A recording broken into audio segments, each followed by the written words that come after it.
O tema pitometria é uma técnica usada para medir pressão e vazão em condutos forçados através de pressão diferencial utilizando o tubo pitot.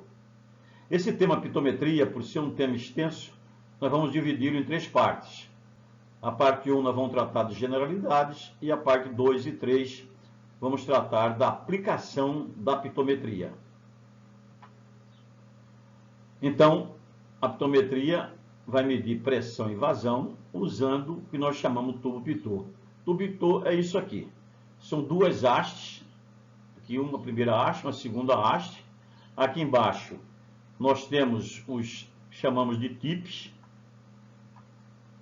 Esse dispositivo, ele é rosqueado porque ele pode estragar no manuseio, então ele é substituído. Então são 2 hastes, uma está no sentido do fluxo e uma ao contrário do fluxo. Essa técnica de pitometria, ela está presente nos Estados Unidos e em outros países há mais de 100 anos. No Brasil, chegou no Rio de Janeiro em 1967, e em 1969 em São Paulo foi criado o Centro de Pesquisas Pitométricas. Então, isso aqui chegou no Brasil por uma empresa chamada Pitometer, onde vários técnicos das empresas da Sabesp foram para os Estados Unidos e trouxeram essa técnica aqui para o Brasil. A técnica da pitometria, medir por meio de tubo pitot. Então, essa técnica, ela não é uma técnica recente, é uma técnica que já está no mercado há mais de 100 anos, mas para o Brasil é ainda relativamente um tempo bem menor. Nós fazemos uma referência em Mato Grosso, que foi formada a primeira equipe de pitometria em 1976, sob os auspícios da CETESB, Centro Tecnológico de Saneamento do Vale de São Paulo, que patrocinou esse curso, onde tivemos a oportunidade de estar presente e ser um dos disseminadores, na época, da pitometria no estado de Mato Grosso. Então, em 1976, nós tivemos essa oportunidade e começamos aqui a utilizar a técnica de pitometria. Então, nós devemos referência aí, fazemos questão de lembrar nosso curso, um nome muito fundamental, que era o engenheiro Bento, que veio dar essa palestra e, consequentemente, ensinar as técnicas de pitometria. A pitometria, ela teve altos e baixos. Ela teve uma ascensão muito forte, muitíssimo forte, no tempo de introdução no Brasil, em 67, até cerca de 1990. Essa ascensão foi de fundamental importância, cresceu muito. Daí, desse período, houve um declínio. Aqui no meio, entre 67 e 90, houve um fato muito interessante, que foi a Constituição de 88, onde, por uma regra de pessoas que não tinham completado um tempo aí de 5 anos de concurso, foram mandados embora, literalmente mandados embora das empresas, e esse pessoal levou consigo uma grande bagagem da pitometria. Isso aqui causou aí um impacto muito grande. As pessoas que foram substituindo, por desconhecimento, por desinteresse, provocou aí um grande declínio da pitometria. Além de que, nesse período, a pitometria era feita com líquidos manométricos. Ou seja, aqui nesse tubo era inserida uma mangueira, e essa mangueira, ela utilizava-se para o tubo U, o mercúrio, o tetrabromoetano, são líquidos altamente cancerígenos. Então, com a proibição desses líquidos, foi diminuindo aí o interesse pela pitometria e ela entrou em declínio até próximo de 2000. Felizmente, próximo de 2000, 90 e alguma coisa, foi criada uma ascensão, forte ascensão, com a substituição do tubo U pela maleta, que veio dar aí hoje a ascensão da pitometria, e ela continua em franca ascensão. Quais são os objetivos da pitometria? O primeiro objetivo é detecção de vazamentos subterrâneos e desperdício de água. Além, obviamente, de medir vazão e pressão, com consequência disso, eu vou fazer detecção de vazamentos subterrâneos e desperdício de água. Uma forma de fazer isso é por meio do que nós chamamos de geofonamento. É escutar o que está lá acontecendo no subsolo. E determinação de vazão nas linhas tronco e pressão através do sistema.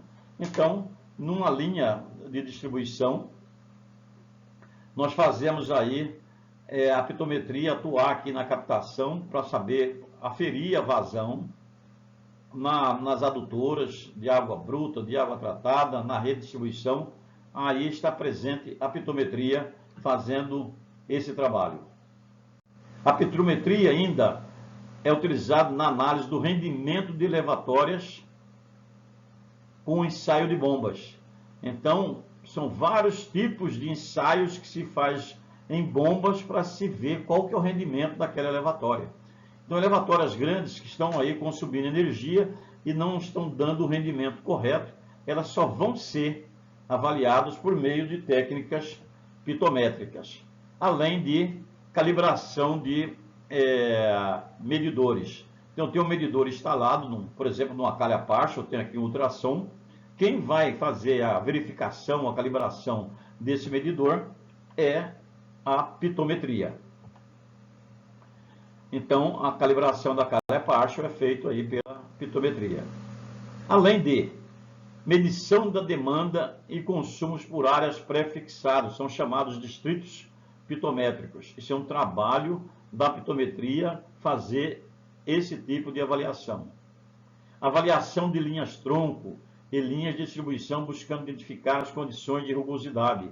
Então, eu tenho uma linha muito grande e essa linha, com o tempo, aquele coeficiente C de Rason-Williams, ele é afetado.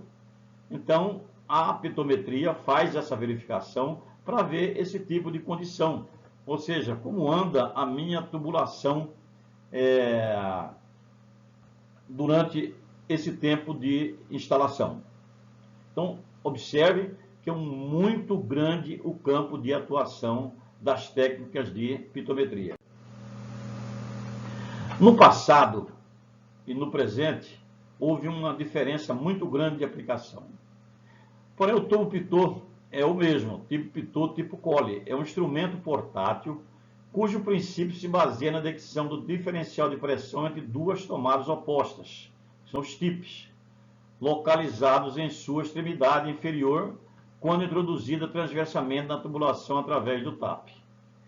O pitot deve seu nome ao francês Henri Pitot, que desenvolveu sua tecnologia em 1732, aperfeiçoada posteriormente por Eduardo Colli em 1896. Daí, pitot tipo Colli. A pitometria antiga, ela usava o tubo pitot, aqui está o TAP, aqui está a tubulação, aqui está o TIP. Eu tenho um fluxo, esse TIP da parte de alta pressão, aqui o TIP da baixa pressão. Então,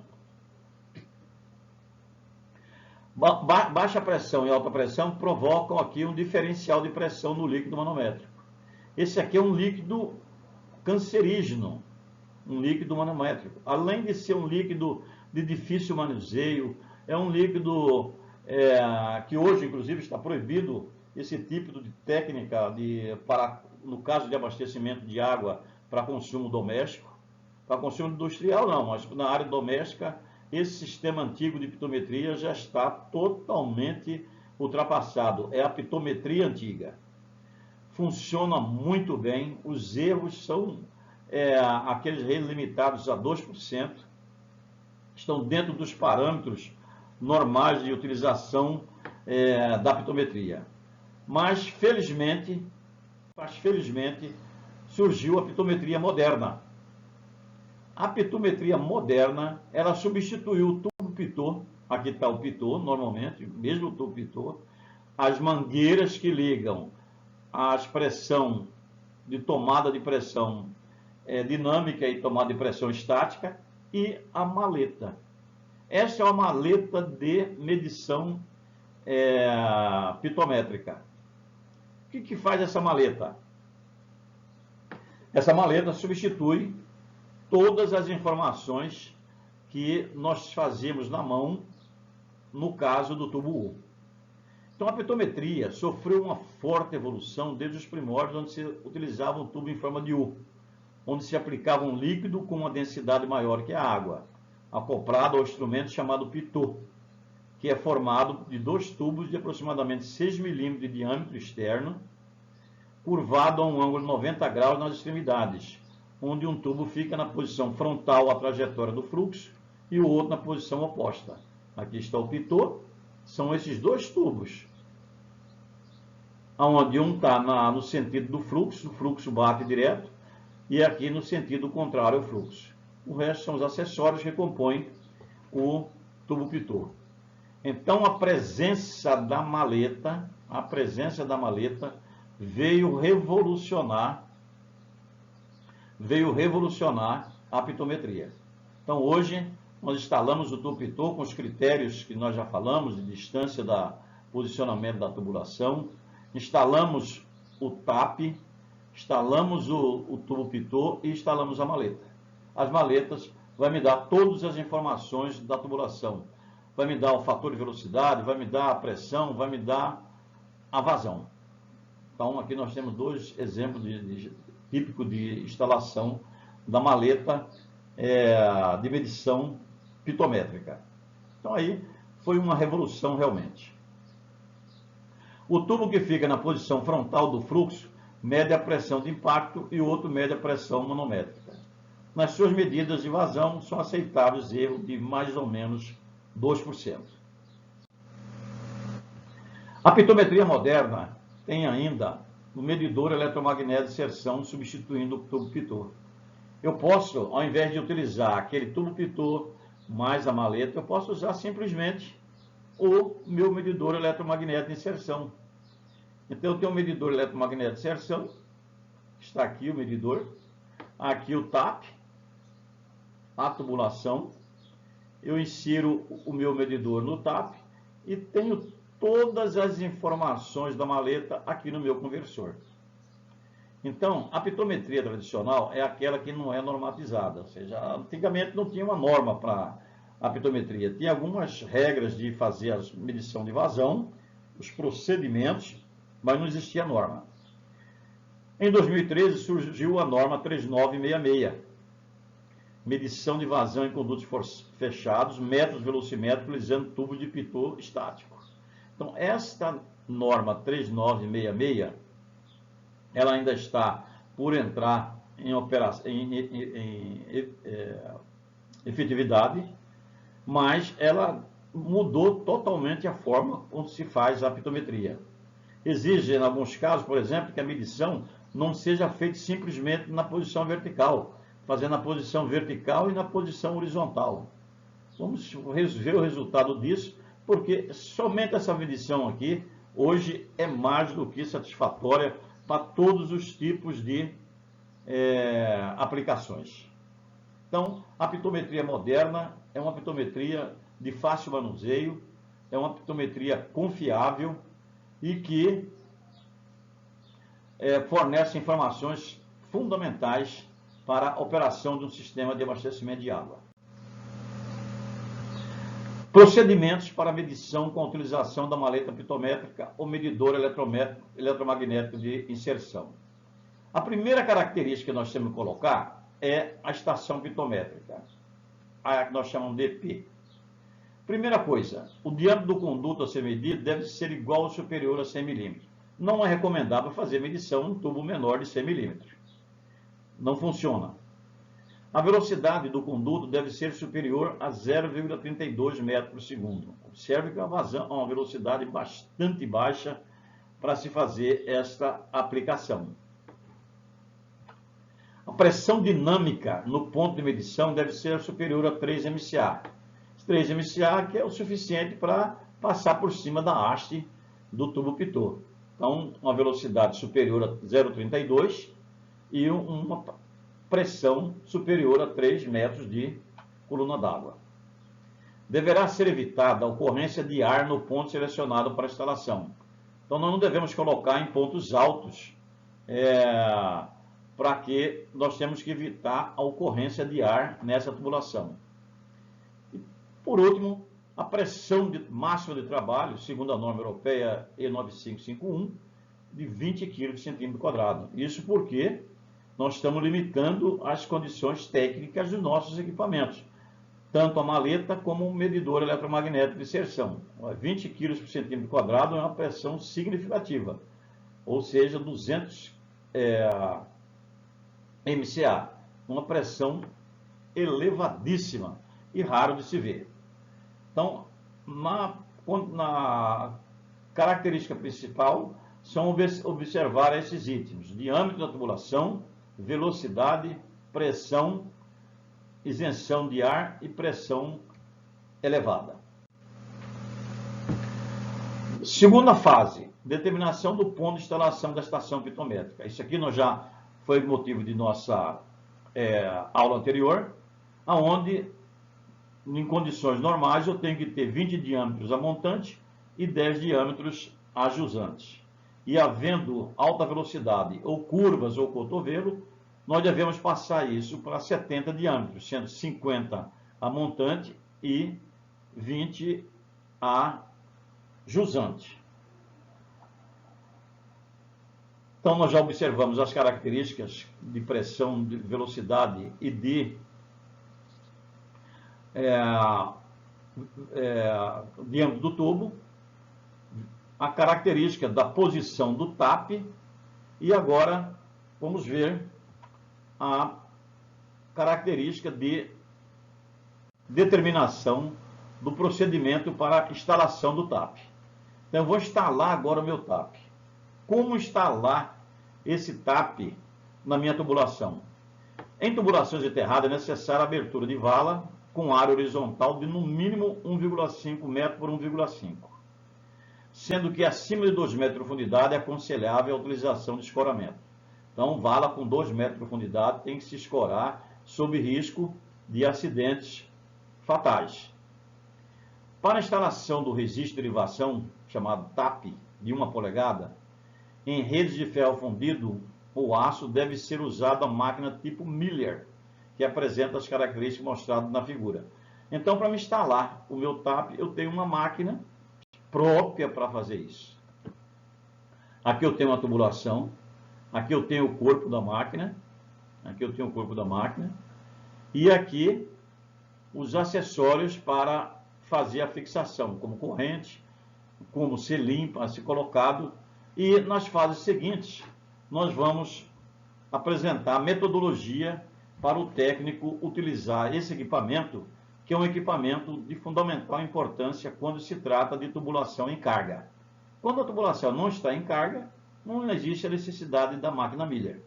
Ela é exclusivamente para a utilização de tubulação em carga. Então, aqui nós temos a máquina Miller, aqui nós temos uma tubulação, uma corrente que prende a máquina na tubulação. Essa corrente está prendendo a máquina na tubulação. Um selim de borracha. Aqui o corpo da máquina. Aqui um corpo, uma câmara, essa câmara inferior e uma câmara superior. Vamos chamar de câmara 1 e câmara 2. Aqui nós temos o que nós chamamos de bypass. O que é o bypass? Comunica a pressão da câmara 1 com a câmara 2. E aqui nós temos um dispositivo para abrir e fechar esse dispositivo que veda a câmara 1 da câmara 2. Então, esse aqui é o básico da nossa máquina Miller. A máquina Miller funciona numa tubulação com a pressão P1, aonde nós vamos introduzir uma haste e na ponta dessa haste aqui nós fixamos o TAP. Então está aqui a haste. Inicialmente nós vamos fixar uma broca. Aqui é a broca. Lá no fundo está a nossa máquina instalada. Então, após a fixação da broca, nós vamos girando esta manivela e fechando a máquina. Então, com esse movimento, nós pretendemos o quê? Fazer a introdução da broca na tubulação. Observe o seguinte, no princípio de operação, como o tubo está fechado, esta máquina ela está com esse dispositivo aberto. Então aqui tudo está a pressão atmosférica. Então é só chegar, descer a haste, encostar a haste no tubo, está tudo aqui com a pressão atmosférica. E começar a fazer a perfuração. No momento que se começa a fazer a perfuração, eu chego um instante em que eu atingi a tubulação. Quando eu atingi a tubulação, ou seja, a minha broca perfurou o tubo, o que vai acontecer? O tubo vai fazer com que toda esta câmara, a câmara 1 e a câmara 2, ela fica sob a pressão do tubo. Então, se o tubo aqui, vamos supor, tem uma pressão aí de 2 kg por centímetro quadrado, 20 MCA, ou 5 kg por centímetro quadrado, 50 MCA. Esta pressão aqui na câmara 1 e na câmara 2 vai ser igualzinho à pressão do tubo. Então eu considero que o meu tubo está furado, perfurado e feito rosca, porque a máquina, quando eu faço essa primeira operação, eu introduzo a primeira parte aqui, que é furar o tubo e fazer a rosca. Então esse tubo tem uma rosca de 1 polegada. Então eu vou para a fase seguinte. Para mim fazer a fase seguinte, como que eu vou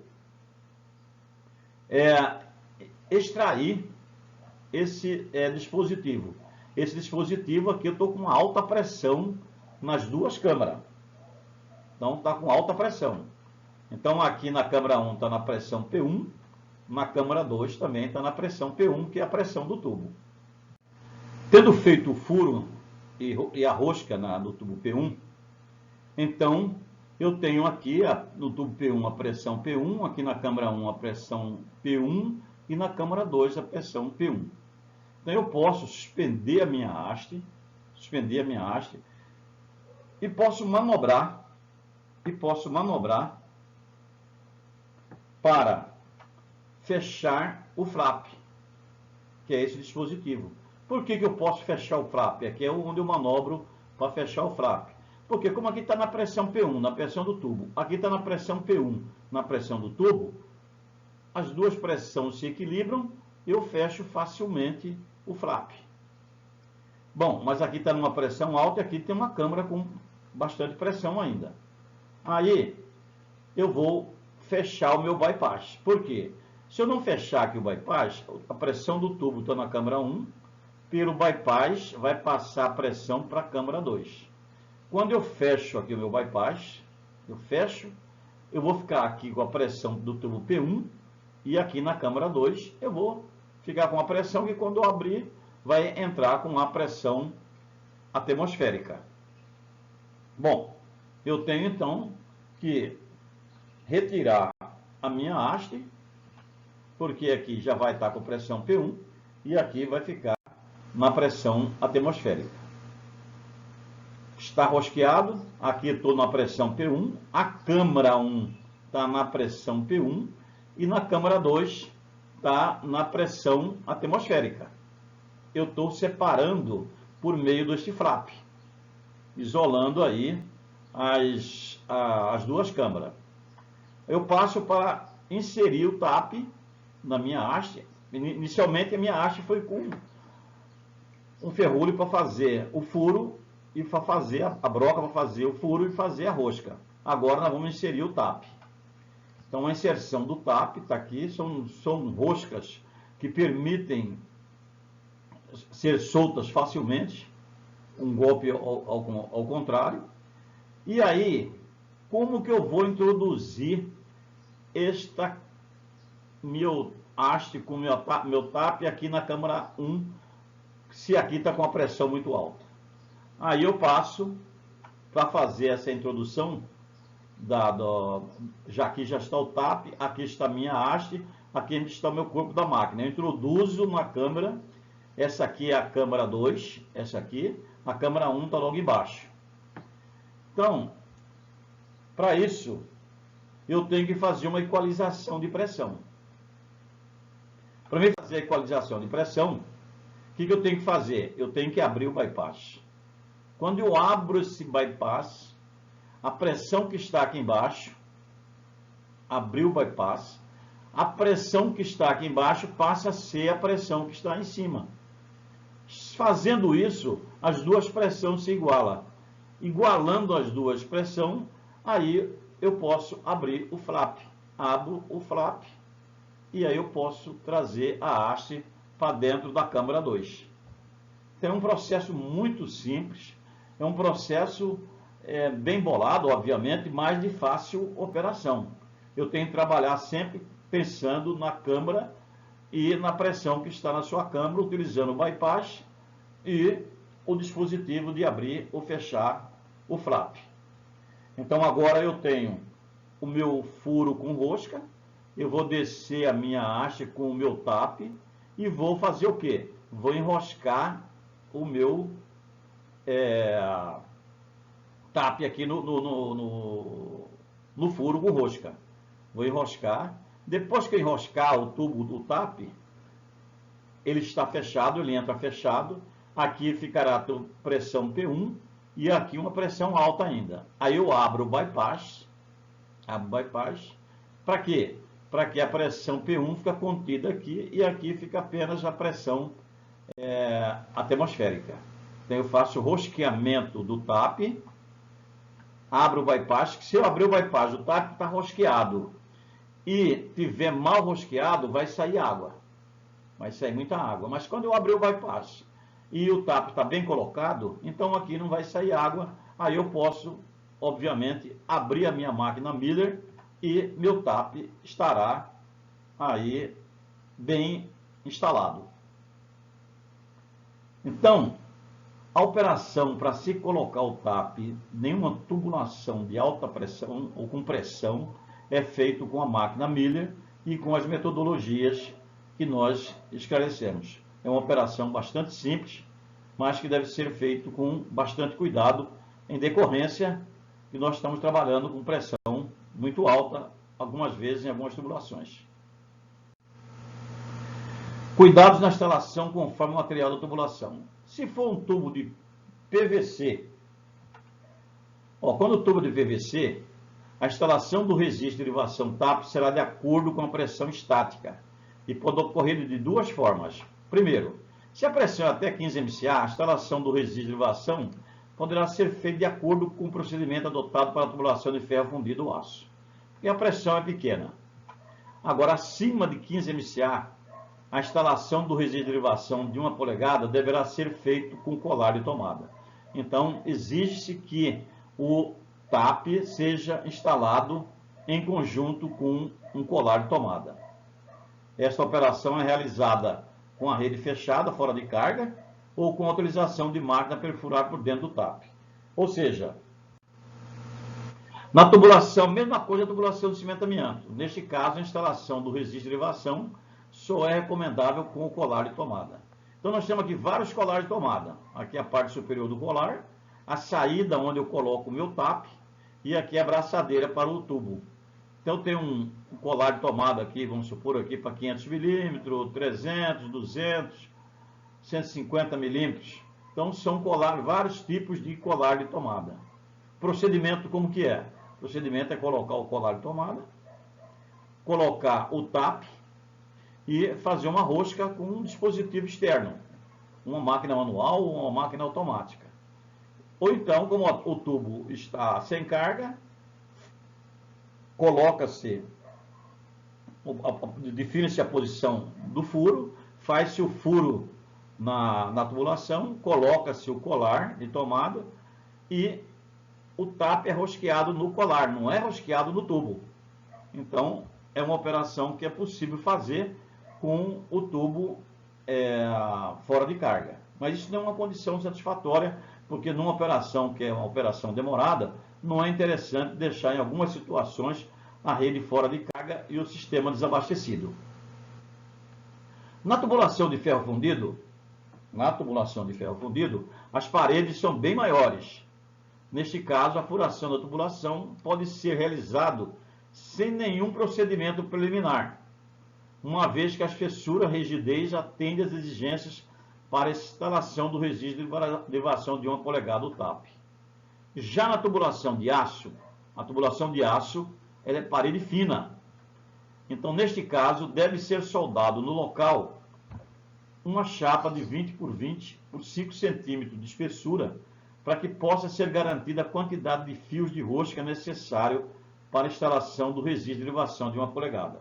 Então, é fundamental que se faça esse reforço na tubulação para que se tenha aí uma segurança na instalação do TAP. Então, até nesse ponto aqui, nós selecionamos o tubo, selecionamos o local, instalamos o TAP, quer seja com uma máquina mira, com a tubulação em pressão, quer seja com um tubo fora de carga, um tubo PVC, um tubo de cimento amianto direto ou com um colar de tomada, ou um tubo de aço com uma placa de aço para que aumente a sua resistência. A partir de agora, nós temos o meu TAP instalado. Eu preciso agora definir a real diâmetro do tubo. Qual o diâmetro da minha tubulação? Para o levantamento do diâmetro real do tubo e a projeção do TAP, é utilizado o equipamento denominado calibre ou galgador. É um instrumento semelhante ao pitot, tanto em aparência como em procedimento de instalação. A diferença fundamental é que este equipamento possui no interior da haste um só tubo metálico e na extremidade o gancho de calibração. Então aqui eu tenho o meu tubo pitot, está instalado, aqui o tubo pitot, e ele projeta um pouco para dentro. Me interessa saber quanto que esse TAP entrou na tubulação. Então eu venho com esse calibre meu, introduzo, abro o TAP, introduzo ele até o final. Quando eu introduzo ele até o final, aqui, ele tem 20 milímetros ainda que eu devo ser computado a mais. Quando eu subo o meu calibre, ele sobe e ele identifica o quanto é o diâmetro do tubo. Só que esta dimensão que eu faço aqui, eu tenho que acrescentar 20 milímetros, que vai me dar o diâmetro real da tubulação. Então, o processo de medição do diâmetro real. Então, eu sei agora o meu diâmetro real, não é o diâmetro que se especificou antes. Então, por algumas condições técnicas, esse diâmetro pode ter alguns milímetros maior ou menor do que o diâmetro nominal. Bom, eu estou com o TAP instalado, já sei o diâmetro do meu tubo e já sei quanto que esse TAP entrou dentro do meu tubo. Eu vou determinar agora o que se chama fator de velocidade.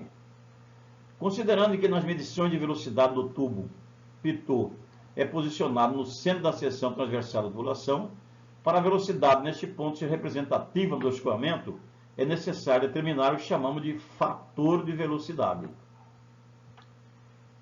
Para se obter o fator de velocidade, é necessário a obtenção da velocidade em diversos pontos da seção transversal, visando obter uma curva típica representativa da velocidade do escoamento no conjunto da seção transversal que está sendo medida.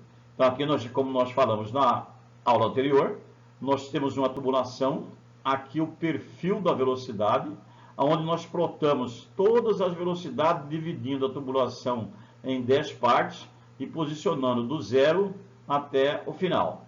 Aqui nós identificamos a velocidade central, aqui seria a velocidade média, a posição da velocidade média.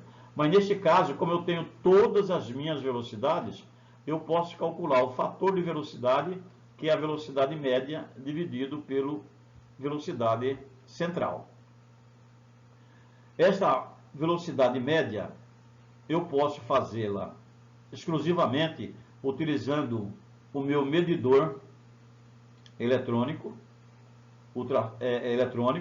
ou eletromagnético, aliás, ou usando o tubo pitot. Eu já obtenho o meu chamado fator de velocidade. Determinação dos pontos de medida de velocidade. Alguns ajustes devem ser feitos para facilitar os trabalhos de campo, pois é impossível localizar a inserção do tubo nos pontos exigidos pelo método. Este ajuste consiste em localizar os pontos em 10 posições de seção, diâmetro dividido por 10, e posteriormente traçando-se a curva em planilha especial por cálculo matemático, obtém-se o valor de velocidade considerando o raio do anel da mesma área. Assim, a curva de velocidade é obtida ao longo da seção da tubulação em 10 posições de inserção do pitô, sendo cada ponto correspondente a 1/10 do diâmetro dividido por 10. Então, já mostramos isso aqui. Eu vou pegar a minha tubulação, dividir por 10 e vou fazer as medidas de velocidade em cada ponto da tubulação. Cada ponto da tubulação vai obter uma velocidade. Eu calculo a velocidade média e, por meio da velocidade média, eu calculo o meu fator de velocidade, sabendo ainda que esses tramos eles podem ser obtidos com o pitô ou pode ser obtido pelo medidor eletromagnético de inserção. Voltando lá, este levantamento é feito com a maleta de parâmetros hidráulicos, com logger para pitometria, para medição de pressão diferencial, vazão e pressão manométrica em tempo real. Levantamento do fator de velocidade com exatidão de 0,15% de fundo de escala e memória para 1 milhão de registros, bateria recarregável e grau de proteção IP68. Então, isso aqui é a minha maleta, que já sofreu aí. Vamos falar do fabricante. Aqui nossa intenção não é fazer nenhum marketing, mas essa maleta aqui é a que mais se destaca no mercado, que é a maleta da empresa Lamon, que já está na 7ª geração. Então, aqui é a primeira geração, segunda, terceira, e aqui a 7ª geração, para atender a modernidade da pitometria, que é aquela que nós já referenciamos com a Lei 3966. Então, com esta maleta, que substituiu os líquidos manométricos, todos aqueles parâmetros são obtidos automaticamente. Instalou a maleta, eu já tenho as minhas informações todas que eu preciso para fazer a minha verificação de velocidade, traçar as curvas, com autorização da maleta pitométrica. Então, essa maleta foi o que garantiu a revolução da pitometria. Hoje a pitometria tem o seu destaque em função da utilização da maleta de pitometria. Também é um componente que deve ser adquirido com uma especificação bem correta. E essa aqui é a especificação que nós passamos aí como referência. Os equipamentos atualmente utilizados na medição pitométrica são a maleta de medição de parâmetro hidráulico, registrador eletrônico de dados Datalogger. Esses equipamentos compõem a modernidade da pitometria. Onde que a maleta entra? Entra para medir velocidade, para medir vazão, para medir pressão diferencial, para medir pressão manométrica em linhas adutoras, para medir nível, para medir sucção de bomba de recalques e outras aplicações semelhantes. Então, a maleta está presente em todas essas informações aqui que eu precisar do meu sistema de operacional. A operação da maleta é muito simples e deve ser interligada ao elemento primário de vazão ou pressão através das tomadas P1 e P2 a pressão a montante e jusante. Essa maleta, o principal cuidado que se tem, o principal e fundamental cuidado que deve ter é quando a equalização dessa pressão. Eu não posso dar um golpe de ariete na maleta, que aí eu causo um dano significativo. Então, a operação de fazer a tomada P1 e a tomada P2, ela deve ser purgada com critérios para que eu tenha a sua instalação de forma segura. Um conjunto de 5 válvulas eram as maletas tradicionais. Permite o fechamento, abertura, equalização, drenagem para retirada do ar do sistema de medição. Teste de zero e colocação em operação de medição. Uma válvula bloqueia a abertura da pressão P2, outra válvula faz a equalização e as outras 2 válvulas fazem o dreno para que eu retire todo o ar e para que eu retire a possibilidade de fazer esse golpe de ariete. Então aqui terminamos essa parte com as generalidades da pitometria, onde passamos aí pela fase da pitometria tradicional, que ainda pode ser usado com bastante segurança, para a pitometria moderna, que é a pitometria que está em uso atualmente.